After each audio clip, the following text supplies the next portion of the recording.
Hi friends, ಎಲ್ಲರೂ ಹೇಗಿದ್ದೀರಾ? ನಾವಿವತ್ತು ಯಶಸ್ವಿ ಬಿಸ್ನೆಸ್ ಮ್ಯಾನ್ ಆಗೋದಕ್ಕೆ ಒಂದು 7 ಟಿಪ್ಸ್ಗಳ ಬಗ್ಗೆ ಮಾತಾಡ್ತಾ ಹೋಗೋಣ.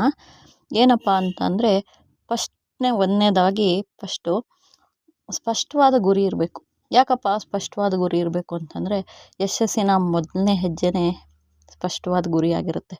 ಅದಕ್ಕೆ ನಾವು ವ್ಯಾಪಾರ ಮಾಡಬೇಕು ಅಂತ ಉದ್ದೇಶ, ಏನಕ್ಕೆ ನಾವು ವ್ಯಾಪಾರ ಮಾಡ್ತೀವಿ ಅನ್ನೋದನ್ನ ಫಸ್ಟ್ ಆಫ್ ಆಲ್ ನಾವು ತಿಳ್ಕೊಂಡಿರಬೇಕು. ಉದಾಹರಣೆ ಏನಪ್ಪ ಅಂತಂದರೆ, ನಾವೀಗ ಬೆಂಗಳೂರಿಗೆ ಹೋಗಬೇಕು ಅಂತ ಅಂದ್ಕೊಂಡು ಮೈಸೂರು ಬಸ್ ಹತ್ತಿದ್ರೆ ಬೆಂಗಳೂರಿಗೆ ಹೋಗ್ತೀವ ಅಥವಾ ಮೈಸೂರಿಗೆ ಹೋಗ್ತೀವ ಅಲ್ವಾ? ಬೆಂಗಳೂರಿಗೆ ಹೋಗಬೇಕು ಅಂದರೆ ಬೆಂಗಳೂರು ಬಸ್ನೇ ಹತ್ತಬೇಕು, ಮೈಸೂರಿಗೆ ಹೋಗಬೇಕು ಅಂದರೆ ಮೈಸೂರು ಬಸ್ನೇ ಹತ್ತಬೇಕು. ನಾವು ವ್ಯಾಪಾರ ಮಾಡ್ತಿದ್ದೀವಿ ಅಂದರೆ ಅದ್ರ ಉದ್ದೇಶನ ಸ್ಪಷ್ಟವಾಗಿ ತಿಳ್ಕೊಂಡಾಗ ಮಾತ್ರ ನಾವು ಪ್ರತಿದಿನ ಬೇಗ ಎದ್ದೇಳ್ತೀವಿ, ಬೇಗ ಕೆಲಸಗಳ್ನ ಮುಗಿಸ್ಬಿಟ್ಟು ನಾವು ಅಂಗಡಿನ ಬೇಗ ವ್ಯಾಪಾರ ಮಾಡ್ತೀವಿ. ನಮ್ಮ ಕೈಲಾದಷ್ಟು ಗ್ರಾಹಕರಿಗೆ ಉತ್ತಮವಾದ ಪ್ರಾಡಕ್ಟ್ಗಳನ್ನ ತಲುಪಿಸೋವಂಥ ವ್ಯವಸ್ಥೆನ ನಾವು ಮಾಡ್ತೀವಿ. ಅದಕ್ಕೆ ನಾವು ಸ್ಪಷ್ಟವಾದ ಗುರಿಯನ್ನು ಹೊಂದಿದ್ದಾಗ ಮಾತ್ರ ಇದು ಸಾಧ್ಯ ಆಗುತ್ತೆ. ಅದೇ ರೀತಿ 2ನೇ ಪಾಯಿಂಟ್ಸ್ ಬಂದ್ಬಿಟ್ಟು ಗ್ರಾಹಕರ ಅಗತ್ಯತೆಗಳನ್ನು ತಿಳ್ಕೊಳ್ಳೋದು. ಗ್ರಾಹಕರಿಗೆ ಬೇಕಾಗಿರೋಂಥ ಪ್ರಾಡಕ್ಟ್ಗಳನ್ನ ಕೊಡೋದು.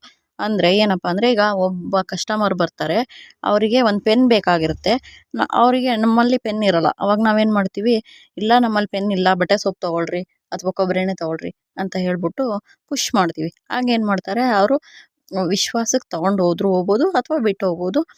ಬೈ ಚಾನ್ಸ್ ಅವ್ರು ತೊಗೊಂಡು ಹೋದ್ರು, ಅವ್ರಿಗೆ ಅವಶ್ಯಕತೆ ಇರೋಲ್ಲ ಆ ಟೈಮಿಗೆ. ಅವಾಗ ಏನು ಮಾಡ್ತಾರೆ, ಇನ್ನೊಂದು ಟೈಮ್ ನಮ್ಮ ಅಂಗಡಿಗೆ ಬರೋದನ್ನು ನಿಲ್ಲಿಸ್ತಾರೆ. ಆ ಥರ ತಪ್ಪುಗಳನ್ನ ಮಾಡಬಾರ್ದು. ಕೆಲವರು ಗೋಧಿ ಹಿಟ್ಟು ಕೇಳ್ತಾರೆ, ಅನ್ನಪೂರ್ಣ ಕೇಳ್ತಾರೆ, ನಮ್ಮಲ್ಲಿ ಅನ್ನಪೂರ್ಣ ಸ್ಟಾಕ್ ಇರೋಲ್ಲ.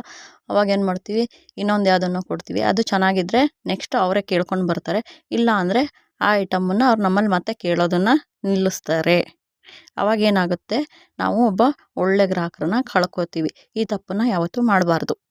ಅದೇ ರೀತಿ 3ನೇ ಪಾಯಿಂಟ್ಸ್ ಬಂದ್ಬಿಟ್ಟು ಹಣಕಾಸಿನ ನಿರ್ವಹಣೆ ಮಾಡೋದು.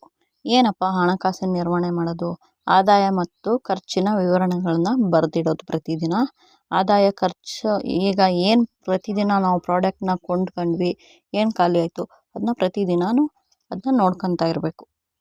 ಅಂಗಡಿ ಬಜೆಟ್ ತಯಾರಿಸ್ಕೊಳ್ಳೋದು 2ನೇದು. ಅಂದರೆ ಏನಪ್ಪ ಅಂಗಡಿ ಬಜೆಟ್ ತಯಾರಿಸ್ಕೊಳ್ಳೋದು? ಈಗ ನಾವು ಪ್ರತಿಯೊಂದು ಅವಶ್ಯಕತೆ ಬೇಕಾಗಿರೋ ದುಡ್ಡನ್ನು ಅದರಿಂದನೇ ಬಳಸ್ಕೊತಾ ಇರ್ತೀವಿ. ಅಂಗಡಿಗೆ ಐಟಮ್ ಹಾಕೋದಕ್ಕೂ ಅದೇ ದುಡ್ಡನ್ನು ಬಳಸ್ತಾ ಇರ್ತೀವಿ. ಏನು ಅವಶ್ಯಕತೆ ಅನ್ನೆಸೆಸರಿ ಏನು ಖರ್ಚು ಮಾಡ್ತೀವಿ? ಕೆಲವ್ರದ್ದು ಬಾಡಿಗೆ ಮಳಿಗೆಗಳಾದರೆ ಬಾಡಿಗೆ ಕಟ್ಟೋದಕ್ಕೆ, ಕರೆಂಟ್ ಬಿಲ್ ಕಟ್ಟೋದಕ್ಕೆ ಅದನ್ನೆಲ್ಲ ಬಳಸ್ಕೊತೀವಿ. ಅದರದ್ದೆಲ್ಲ ಖರ್ಚು ವೆಚ್ಚಗಳನ್ನ ಬರೆದಿಡಬೇಕಾಗತ್ತೆ. ಇಲ್ಲಾಂದರೆ ನಮಗೆ ಯಾವುದಕ್ಕೆ ಏನೇನು ಬಳಸಿದ್ವಿ, ಏನು ಮಾಡಿದ್ವಿ, ಯಾವುದು ನಮಗೆ ಲೆಕ್ಕ ಸಿಗೋದಿಲ್ಲ. ಅದಕ್ಕೆ ಅದನ್ನು ಬರೆದಿಡಬೇಕಾಗಿರುತ್ತೆ. ಕೆಲವೊಂದು ಸರಿ ನಾವು ಏನು ಮಾಡಿರ್ತೀವಿ, ಕೆಲವೊಬ್ಬೊಬ್ಬರಿಗೆ ಪ್ರಾಡಕ್ಟ್ಗಳನ್ನ ಸಾಲ ಕೊಟ್ಟಿರ್ತೀವಿ, ಮತ್ತು ಕೆಲವೊಂದೊಂದು ಸರಿ